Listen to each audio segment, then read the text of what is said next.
বাংলাদেশে থাকতে বই পুস্তকে পড়েছিলাম বা শুনেছিলাম জাপান হচ্ছে একটি ভূমিকম্পর দেশ। সেখানে কোনো উঁচু উঁচু বিল্ডিং থাকে না, কোনো দালান থাকে না, শুধু থাকে কাঠের বাড়ি। সবগুলো কাঠের বাড়ি দেখতে পাবেন, কিন্তু এখন এসে দেখি পুরো উল্টা। তো এখন জাপানে আসার পরে মনে হচ্ছে এত ভূমিকম্প হওয়া সত্ত্বেও কিভাবে এরা এত উঁচু উঁচু বিল্ডিং গুলো নির্মাণ করেছে এবং প্রযুক্তির সাথে এরা খাপ খেয়েছে। অর্থাৎ আপনার প্রযুক্তি দিয়ে এরা ভূমিকম্পের সাথে এটাকে মানিয়ে নিয়েছে। প্রতিনিয়ত ভূমিকম্প হয়, গতকালকে হয়েছে। প্রতিদিনই অল্প অল্প করে ভূমিকম্প হচ্ছে। বাট প্রথমত ভূমিকম্পটা ভয় লাগতো, জাপান যাব না, জাপান ভূমিকম্পের দেশ, না জানি ভূমিকম্পে এসে বাসিয়ে দিবে। তো সৃষ্টিকর্তা যখন আপনার মৃত্যু লেখে রাখবে, পৃথিবী যে কোনো প্রান্তে থাকেন না কেন বা যে জায়গায় অবস্থা করেন না কেন, মৃত্যু থেকে বাঁচতে পারবেন না। সুতরাং ডিসাইড করলাম দেখি জাপান যে কি করা যায়। জাপান আসার পরে দেখলাম ভূমিকম্প তো ঠিকই হচ্ছে, সবই ঠিকই হচ্ছে, সব ঠিকই চলতেছে, কোনো কিছুই বন্ধ নেই। তো এই সামনে যে বিল্ডিং গুলো দেখতে পাচ্ছেন, এগুলো হচ্ছে আমার আবাসিক এলাকা, আমি এই এলাকায় থাকি।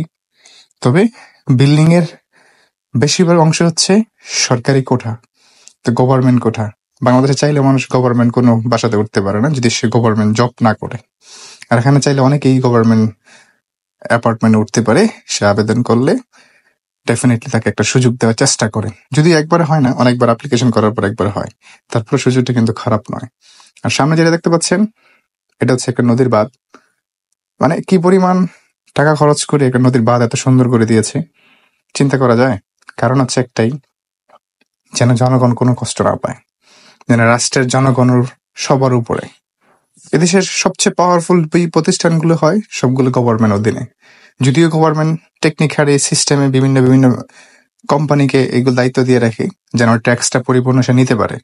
বলতে পারেন ট্যাক্স কি, যে পরিমাণ গভর্নমেন্ট ট্যাক্স নেই জাপানে, সেই পরিমাণ বাংলাদেশে আমরা স্যালারিও পাইতাম না। তার মানে কি বুঝলেন? উন্নত দেশ শুধু বললেই হয় না, এদেশে যে বসবাস করে সে প্রচুর পরিমাণ ট্যাক্স প্রদান করে। ট্যাক্সের টাকা দিয়ে সরকার বড়লোক হয়ে যায় এবং সরকার উন্নয়নমূলক কাজ করতে পারে। আর এই ট্যাক্সটা আমরা দেশে ফাঁকি দেই এবং বড় বড় কোম্পানি, কিছুদিন আগে একটা ভিডিও দেখলাম, ম্যাগনা গ্রুপের মতো কোম্পানি কোটি কোটি টাকা ফাঁকি দিয়েছে। কেন দিয়েছে? ক্ষমতা ছিল, ক্ষমতা অপব্যয় করেছে। কিন্তু এরা ক্ষমতা অপব্যয় করে না, এরা ক্ষমতার কাজই লাগায়। এদেশে সিটি কর্পোরেশনের সবচেয়ে বড় পাওয়ারফুল ব্যক্তি হচ্ছে সিটি কর্পোরেশনের মেয়র। ধরুন টোকিও সিটির মেয়র একজন, সে যদি রাজনীতি কোনো ব্যাকগ্রাউন্ড থেকে, সেই রাজনীতির ব্যাকগ্রাউন্ড কেটে অব্যাহতি দিয়ে সে ফ্রেশ লুক হয়ে আসতে হবে মেয়র প্রার্থী হওয়ার জন্য। শুধু কি জানলেন ভালো সাইড? চলুন এবার কিছু খারাপ সাইড সম্পর্কে জানি।